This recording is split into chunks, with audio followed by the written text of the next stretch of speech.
Selection টুলের এই কাজটি আমরা দেখার পর এখন আরেকটি কাজ দেখব, সেটা হচ্ছে সিলেকশন টুলের সাথে যদি আমরা কন্ট্রোল ডি এর ব্যবহার করি তাহলে এটা কি হয় সেটা আমরা দেখব। অল্টার প্রেস করে যেরকমভাবে আমরা এটাকে ডুপ্লিকেট করেছিলাম, এটাকে কিন্তু কন্ট্রোল সি এবং কন্ট্রোল ভি দিয়েও ডুপ্লিকেট করতে পারি। আমরা যদি কন্ট্রোল সি প্রেস করে কন্ট্রোল ভি প্রেস করি তাহলে এটা কি হয়ে গেল, ডুপ্লিকেট হয়ে গেল। এভাবেও করা যায়, কিন্তু কিবোর্ড থেকে অল্টার প্রেস করার মাধ্যমে যে কাজটা আমরা করতে সক্ষম হলাম, কন্ট্রোল সি কপি করে কন্ট্রোল ভি প্রেস করে পেস্ট করার মাধ্যমে কিন্তু সেম কাজ হয়নি, যার কারণে কোন জায়গায় কোন জিনিসটা অ্যাপ্লাই করতে হবে সেটা বুঝতে পারবো এবং ডিজাইনের মধ্যে যেটা যখন অ্যাপ্লাই করার প্রয়োজন হবে তখন এটা অ্যাপ্লাই করতে পারবো, যার মাধ্যমে একটা ডিজাইন তৈরি করার কলা কৌশল আমার আয়ত্তে আসবে এবং কলা কৌশল আয়ত্তে আসার পাশাপাশি যে ডিজাইনটা আমরা তৈরি করব এটাও দ্রুততার সাথে তৈরি করে প্রফেশনালিজম ডিজাইনের একটা আউটপুট দেয়া ইনশাআল্লাহ সম্ভব হবে। তো এখন কন্ট্রোল ডি মানে হলো আমরা ডুপ্লিকেটের মতো একটা কমান্ড যে কোনো একটা অবজেক্টের মধ্যে অ্যাপ্লাই করতে পারবো। যেমন এটাকে যদি আমরা এখানে এই ডান পাশে মুভ করি, এখন যদি কিবোর্ড থেকে কন্ট্রোল ডি প্রেস করি এটা ডান পাশে মুভ হতে থাকবে। কন্ট্রোল জেড প্রেস করে আন্ডু করে দিলাম। এটাকে যদি এভাবে কোনাকুনি অংশে এখানে নিয়ে আসি, কন্ট্রোল ডি প্রেস করি তাহলে এটা মুভ হতে থাকবে, অর্থাৎ এটার পজিশনিং ডুপ্লিকেট হতে থাকবে। যেখানে আমরা মুভ করব সেটাই এখানে মুভ হবে। এখন যদি কিবোর্ড থেকে অল্টার প্রেস করে এভাবে যদি ডান পাশে ড্র্যাগ করি, এখানে ড্র্যাগ করে যদি আমি যে ক্লিক করে রেখেছি ক্লিকটাকে ছেড়ে দিই, এখন যদি কিবোর্ড থেকে কন্ট্রোল ডি প্রেস করি দেখতে পাচ্ছি এটা ডান পাশে শুধু ডুপ্লিকেট হতে থাকবে। শুধু অবজেক্টকে মুভ করার মাধ্যমে পজিশন মুভ ডুপ্লিকেট হচ্ছিল, এখন যে রেক্ট্যাঙ্গেলকে আমরা ডুপ্লিকেট করার পরে কন্ট্রোল ডি প্রেস করার মাধ্যমে এটা ডুপ্লিকেট হচ্ছে। এখন যদি এই দুটাকেই সিলেক্ট করে নিই, করে কিবোর্ড থেকে অল্টার প্রেস করে আবার যদি নিচের দিকে ভেবে মুভ করি, নিচের দিকে মুভ করে এখানে যদি রেখে দিই, এখন যদি আবার কন্ট্রোল ডি প্রেস করি নিচের দিকে এটা ডুপ্লিকেট কপি হতে থাকবে। এটা কন্ট্রোল ডি এর একটা চমৎকার ফিচার এবং এই ফিচারের মাধ্যমে অনেক অল্প সময়ের মধ্যে যে কোনো জিনিস আমরা তৈরি করতে সক্ষম হব। এটা যে কোনো জিনিসের মধ্যে, এটা মুভের ক্ষেত্রে না, শুধু রোটেটের ক্ষেত্রে, অন্যান্য যে কোনো প্যারামিটার্সের ক্ষেত্রে এটা আমরা অ্যাড করতে পারবো। কন্ট্রোল ডি এমন একটি মজাদার আর চমৎকার ফিচার যেটার মাধ্যমে সিলেকশন টুলের মধ্যে যেটাই অ্যাপ্লাই করা হবে এটা রিপিটলি করতে থাকবে, রিপিটলি এটা হতে থাকবে, যার মাধ্যমে আমাদের কাজের অনেক গতি বেড়ে যাবে এবং খুব দ্রুততার সাথে যে কোনো একটা কাজ আমরা করতে সক্ষম হব। আর যখন এটাকে আমরা মুভ করব, কিবোর্ড থেকে অল্টার প্রেস করে যখন মুভ করব, মুভ করার সময় এতক্ষণ তো দেখিয়েছিলাম স্বাভাবিকভাবে মুভ করেছিলাম, কিন্তু কিবোর্ড থেকে যদি শিফট প্রেস করি তাহলে এটা একদম পারফেক্টলি ডানেভাবে মুভ হবে। যদি এভাবে কোনাকুনি মুভ করি তাহলে এই যে কোনাকুনি মুভ হতে থাকবে, যদি নিচের দিকে মুভ করি নিচের দিকে মুভ হতে থাকবে। অর্থাৎ নির্দিষ্ট একটা লাইন বরাবর যদি শিফট প্রেস করে মুভ করি তাহলে এটা লাইন বরাবর মুভ হবে। এক্ষেত্রে শিফটের ব্যবহার করার মাধ্যমেও এই বেনিফিটটা কিন্তু আমরা পেতে পারি।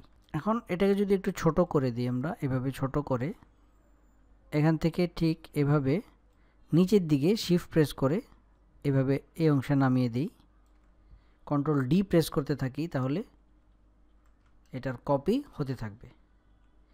কিন্তু যদি ফাঁকা জায়গায় ক্লিক করে যদি এই অবজেক্টটাকে যদি ডিসিলেক্ট করে দিই তাহলে কিন্তু কন্ট্রোল ডি কাজ করবে না, এটাকে ক্লিক করে সিলেক্ট রাখতে হবে, তখনই কন্ট্রোল ডি কাজ করবে। ডিসিলেক্ট হয়ে গেলে কিন্তু কন্ট্রোল ডি প্রেস করলে কোনো কাজ হবে না। কন্ট্রোল ডি, এই যে এখান থেকে এতটুক হয়ে গেল। এবার এটাকে আমরা একটু জুম করে নিই, একটু নিচের দিকে নামিয়ে দিই, মুভ করে এইভাবে নিচের দিকে নামিয়ে দিলাম হালকা। এখন অল্টার প্রেস করে আবার ডান পাশে এটাকে আরেকটা ডুপ্লিকেট করে নিলাম শিফট প্রেস করে। এখন যদি কন্ট্রোল ডি প্রেস করি, খুবই অল্প সময়ের মধ্যে আমাদের একটি প্যাটার্নের মতো তৈরি হয়ে গেল। এটা তৈরি করা কত সহজ, এই ডুপ্লিকেট কন্ট্রোল ডি প্রেস করার মাধ্যমে আমরা তৈরি করতে পারলাম। এখন ক্লিক ড্র্যাগের মাধ্যমেও সিলেক্ট করতে পারি, কন্ট্রোল এ প্রেস করলেও সবগুলি সিলেক্ট হয়ে যাবে, কন্ট্রোল এ প্রেস করার মাধ্যমেও সিলেক্ট হয়ে যায়। এখন এই যে দেখতে পাচ্ছি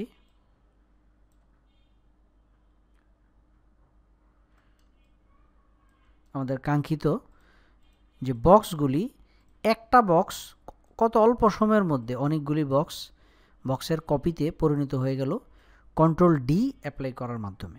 এখন সিলেক্ট করার যে আমরা সবগুলি সিলেক্ট করেছিলাম, এখন যদি নিচের এই পুরো লাইনটাকে আমরা সিলেক্ট করতে চাই, ক্লিক ড্র্যাগের মাধ্যমে এই যেভাবে লাইনকে সিলেক্ট করে নিলাম। এখন যদি আমরা এই উপরের যে লাইনটা রয়েছে, এই উপরের লাইনটাকে বাদ দিয়ে এই লাইনটাকে সিলেক্ট করতে চাই, অর্থাৎ নিচের এই লাইন এবং উপরের লাইন বাদে এর উপরের যে লাইনটা আছে সেটাকে সিলেক্ট করব। তাহলে যদি এভাবে সিলেক্ট করি, দেখতে পাচ্ছি এটা সিলেক্ট হচ্ছে, এটা ডিসিলেক্ট হয়ে যাচ্ছে। তো এই কাজটি করার জন্য এখানে আমরা শিফটের ব্যবহার করব। প্রথমে এই লাইনটাকে সিলেক্ট করে নিব, কিবোর্ড থেকে শিফট প্রেস করে এখান থেকে যদি ক্লিক ড্র্যাগ করি তাহলে দেখতে পাচ্ছি এই দুটো সিলেক্ট হয়ে গিয়েছে, মাঝখানের এটা সিলেক্ট হয়নি। আবার শিফট প্রেস করে যদি এভাবে ক্লিক ড্র্যাগ করি, দেখতে পাচ্ছি এই উপরের লাইন বাদে উপরের লাইনটা সিলেক্ট হয়েছে। অর্থাৎ নির্দিষ্ট যে কোনো অংশকে আমরা এভাবে line by line shift press করে আমরা খুব সহজেই সিলেক্ট করতে পারি। দেখতে পাচ্ছি আমাদের নিচের এই অংশগুলি লাইন আকারে সিলেক্ট না হয়ে উপরের যে লাইনগুলি সিলেক্ট করেছি সব সিলেক্ট হয়েছে শুধুমাত্র শিফট প্রেস করে সিলেক্ট করার মাধ্যমে। এখন যদি এটাকে ড্র্যাগ করে নিয়ে আসি ডান পাশে, দেখতে পাচ্ছি এই লাইন যেগুলো সিলেক্ট করেছিলাম এগুলো এখানে চলে গিয়েছে আর এখানে বাকিগুলি রয়ে গিয়েছে। আর যদি মুভ না করে যদি ডিলিট প্রেস করি, যে ডিলিট হয়ে যাবে। এটা খুবই সহজ, কিন্তু একটু প্র্যাকটিসের প্রয়োজন। প্র্যাকটিস করার মাধ্যমে এটা যখন আয়ত্তে আসবে, এই জিনিসগুলি কিন্তু ডিজাইনের মধ্যে অ্যাপ্লাই করা হয়, সেটা প্রফেশনাল ডিজাইন হোক আর আনপ্রফেশনাল ডিজাইন হোক। অবশ্যই আমরা প্রফেশনাল ডিজাইনার হওয়ার জন্যই শিখছি কাজ।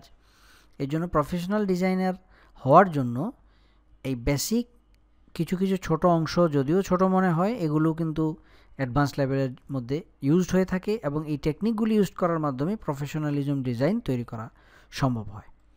আমরা ক্লিক ড্র্যাগের মাধ্যমে সিলেক্ট করে ডিলিট করে দিলাম। এবার এই যে এখান থেকে রেক্ট্যাঙ্গেল টুলের এখানে ক্লিক করে ধরে রাখবো, তখন নিচের আরও কিছু অংশ চলে আসবে। এখান থেকে পলিগন টুল, এই পলিগন টুল এটা সিলেক্ট করে নিব, করে আমরা এখান থেকে জাস্ট শিফট প্রেস করে এখান থেকে একটা পলিগন এভাবে ক্রিয়েট করে নিলাম, এটাকে এভাবে সাইজ করে নিলাম। এখন এটাকে অল্টার প্রেস করে এভাবে নিচের দিকে মুভ করে নিলাম। কন্ট্রোল ডি প্রেস করার মাধ্যমে দেখতে পাচ্ছি এটার ডুপ্লিকেট, আগে যেরকম ডুপ্লিকেট তৈরি করেছিলাম ডুপ্লিকেট তৈরি হয়ে গেল। এটা বাদ দিয়ে দিই, কন্ট্রোল জেড প্রেস করে আনডু করে দিলাম। এখন এই ক্লিক ড্র্যাগের মাধ্যমে পুরো লাইনটাকে সিলেক্ট করে নিলাম। এটাকে আমরা জুম করে একদম একটু কাছাকাছি চলে যাই, অল্টার প্রেস করে এটাকে আমরা শিফট ছাড়া এই যে এভাবে এই পজিশনে এনে আমরা এটাকে কপি করে নিলাম। আবার এটাকে জুম করে একটু কাছাকাছি চলে যাই। এখন এই পুরো অংশটাকে এটাকে আমরা ইচ্ছা করলে বাদ দিয়ে দিতে পারি, অথবা এটা পরেও বাদ দিতে পারবো। এভাবে ক্লিক ড্র্যাগ করে সিলেক্ট করে এভাবে আমরা এটাকে পজিশন এভাবে সেট করে নিই, মুভ করে একটু পজিশনকে পরিবর্তন করে নিলাম। এখন অল্টার প্রেস করে এবার আমরা শিফট প্রেস করে এভাবে আমরা ডুপ্লিকেট করে নিলাম। এখন যদি কন্ট্রোল ডি প্রেস করি, দেখতে পাচ্ছি একদম মৌমাছির যে ঘর থাকে, মৌমাছির ঘরের মতো একদম প্যাটার্ন তৈরি হয়ে গেল। এটা খুব সহজেই আমরা এই কাজটি ডুপ্লিকেট কমান্ডের মাধ্যমে করতে সক্ষম হলাম। আন্ডু করে দিলাম আমরা। এখানে টুল বারের নিচে এই যে এখানে দেখতে পাচ্ছি দুটি বক্স, একটা হচ্ছে সাদা আর একটা হচ্ছে কালো। তো এই সাদা বক্সের এখানে যদি মাউস পয়েন্টারকে নেই, এখানে দেখতে পাচ্ছি ফিল, আর নিচে মাউস ধরলে দেখতে পাচ্ছি স্ট্রোক। অর্থাৎ একটা অবজেক্ট অথবা একটা কন্টেন্ট যেটাই আমরা ডিজাইন তৈরি করি না কেন, এটার দুটি কালার থাকবে। আমরা জেড প্রেস করে জুম এনাবেল করতে পারি, অথবা অল্টার প্রেস করে এভাবে মিডল বাটন স্ক্রলিং করার মাধ্যমে আমরা জুম করে নিলাম। অর্থাৎ একটা অবজেক্টের ভিতরের যে কালারটা সেটা হচ্ছে ফিল কালার, এবং এটার যে আউটলাইন, এটার বাহিরের অংশে যে একটা আউটলাইন থাকে, অর্থাৎ আউটলাইন মানে হচ্ছে ভিতরের অংশের বাহিরের একটা লাইন, এই বাহিরের লাইনের অংশের রং যেটা সেটা হচ্ছে স্ট্রোক কালার। এই যে দেখতে পাচ্ছি স্ট্রোক, এটা হচ্ছে ফিল। এভাবে স্ট্রোক কালার এবং ফিল কালার আমরা চুজ করতে পারি এবং চুজ করে এটার কালার বা রংকে পরিবর্তন করতে পারি। এখন এটার কালার যদি পরিবর্তন করতে চাই, আমরা এখান থেকে আবার সেম অল্টার প্রেস করে শিফট প্রেস করে ডুপ্লিকেট করে নিলাম, কন্ট্রোল ডি। এখন কন্ট্রোল এ প্রেস করে সিলেক্ট করে নিলাম। এখানে যদি এটার স্ট্রোক কালারকে পরিবর্তন করতে চাই, স্ট্রোকের এখানে ডবল ক্লিক করার মাধ্যমে কালার পিকার নামে একটি উইন্ডো চলে আসবে, অথবা এখানে যদি আমরা ক্লিক করি, এখানে ক্লিক করার মাধ্যমে এখানে কালারের একটা সেটিংস চলে আসবে, অর্থাৎ কালার প্যানেল। এখান থেকে আমরা কিন্তু কালারকে পরিবর্তন করতে পারি। খুব সহজে করার জন্য এখান থেকে ডবল ক্লিক করলেই কালার পিকার চলে আসবে। এখান থেকে যে কালারটা আমরা দিতে চাই ওকে প্রেস করার মাধ্যমে এটার কালার পরিবর্তন হয়ে যাবে। আর ফিল কালার যেটা দিতে চাই এটাও এখান থেকে দেওয়ার মাধ্যমে এই কালারটাও পরিবর্তন হয়ে যাবে। জুম করে কাছাকাছি গেলে দেখতে পারবো, এই যে দেখতে পাচ্ছি আমাদের কালার পরিবর্তন হয়ে গিয়েছে।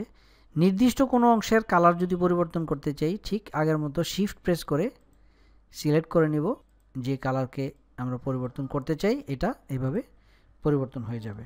তাহলে এই ছিল সিলেকশন টুলের ব্যবহার। সিলেকশন টুলের মধ্যে আমরা অনেক কিছু দেখলাম। এখানে যদিও খুব স্লোভাবে প্রত্যেকটা জিনিস একদম ডিটেইলভাবে দেখানোর চেষ্টা করা হয়েছে, এই জিনিসগুলি খুবই গুরুত্বপূর্ণ। ডিটেলস দেখানোর মাধ্যমে একটা জিনিস যেভাবে ক্লিয়ার হয়, এরকম দ্রুততার সাথে দেখানোর মাধ্যমে সেটা ক্লিয়ার হয় না। এই জন্য এটা অনেক কার্যকরী হবে ইনশাআল্লাহ, এবং আমাদের ডিজাইনের যে ফাউন্ডেশন রয়েছে, ডিজাইন তৈরি করার ক্ষেত্রে যে ফাউন্ডেশন আমরা বিল্ড আপ করতে চাই, সেক্ষেত্রে এটা অনেক সহায়ক হবে। এবং সামনের দিকে ইনশাআল্লাহ আরও অনেক বিষয় নিয়ে আলোচনা করা হবে। তাহলে এই জিনিসগুলি যেতটুকু দেখানো হলো সিলেকশন টুলের অনেকগুলি বিষয়, এবং সিলেকশন টুলের সাথে সম্পৃক্ত আরও অন্যান্য যে বিষয় দেখানো হলো, এগুলো ভালোভাবে প্র্যাকটিস করতে থাকি। এবং যে কোনো বিষয় জানার প্রয়োজনীয়তা থাকলে নিচে কমেন্টে জানালে ভালো হয়। তাহলে ধন্যবাদ। আজকের লেসনটি এই পর্যন্তই ছিল। আশা করছি সকলের কাছেই লেসনটি ভালো লেগেছে। এই লেসন থেকে আপনি কি শিখতে পেরেছেন এবং আরও কোনো মতামত থাকলে অবশ্যই আপনার মূল্যবান মন্তব্য কমেন্ট করে জানিয়ে দিন। ইনশাআল্লাহ পরের ভিডিওতে আবার দেখা হবে।